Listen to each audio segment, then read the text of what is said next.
Hello everyone, my name is Sanskar, and a quick introduction about me. I am the author of two Python web frameworks. One of them is called Robin, which is a Python backend web framework with a Rust runtime. And the other one is called Starfire, which is a Python web framework that allows you to write front-end applications using pure Python.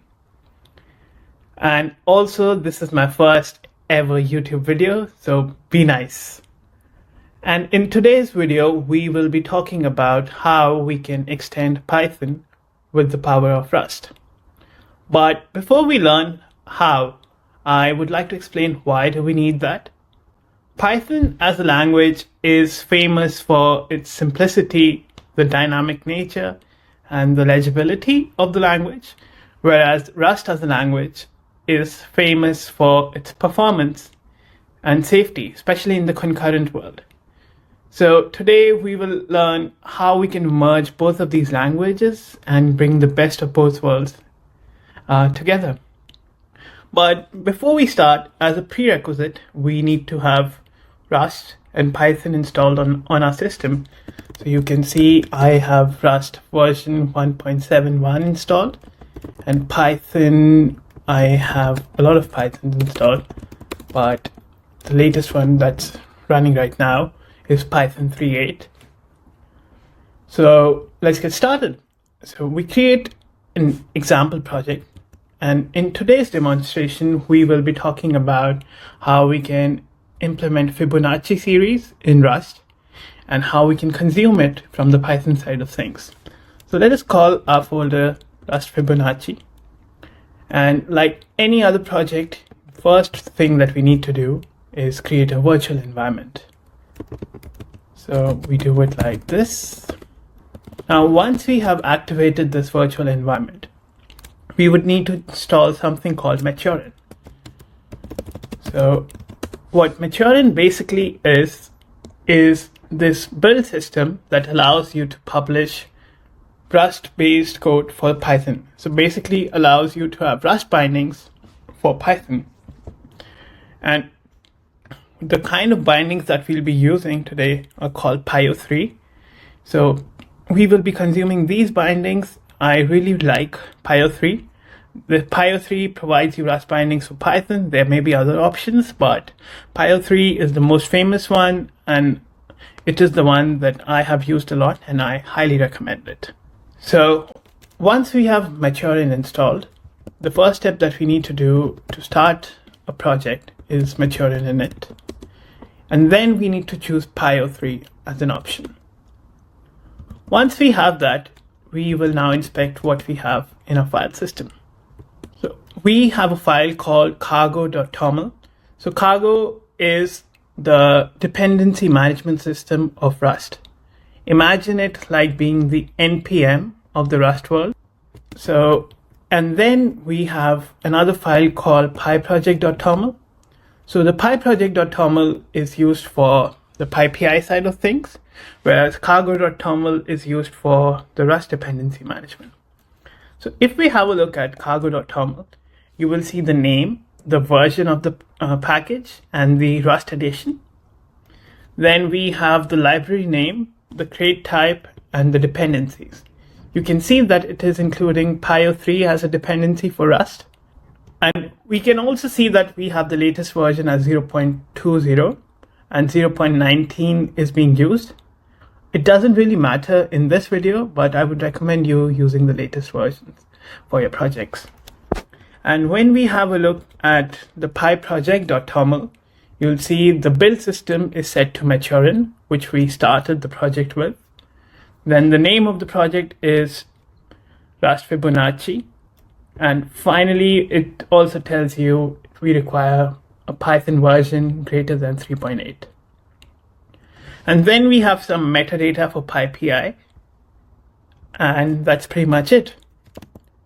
Now let us have a look at the SRC folder.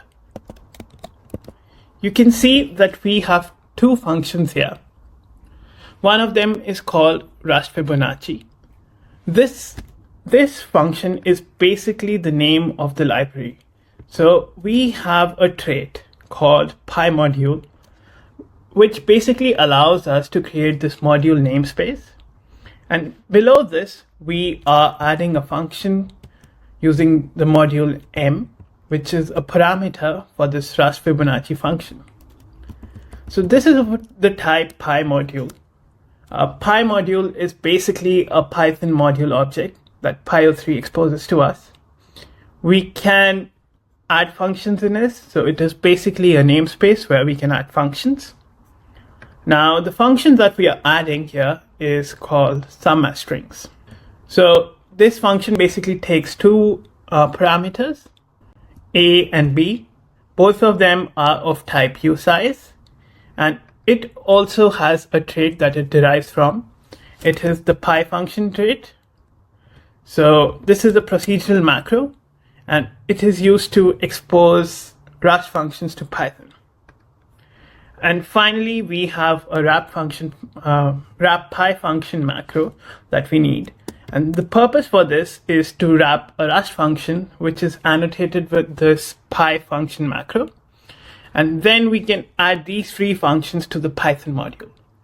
So if the jargon is a bit too much, to simplify, this is basically the boilerplate that we need to follow to add a single Python function that we can consume in our application.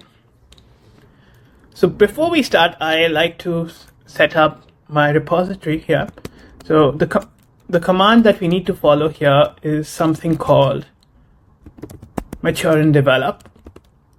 So once we have activated the virtual environment again, we will do a Maturin develop. This will basically install all the dependencies for the Rust side of things and the Python side of things. So theoretically, if we create a Python file called example.py, and if we try to consume this function that we have, we call it sum_strings. So we can do import Rust Fibonacci. Then we can print Rust Fibonacci dot sum as string, and this should return 3, but as a string.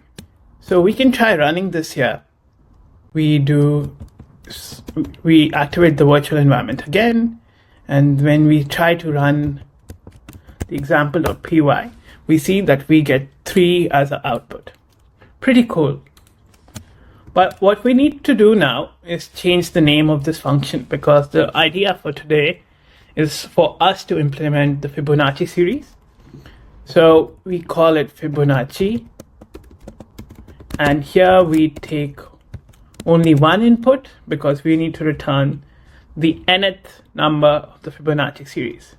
So let us give this a type of i64, which basically means it's a 64-bit integer, and it will also return a 64-bit integer.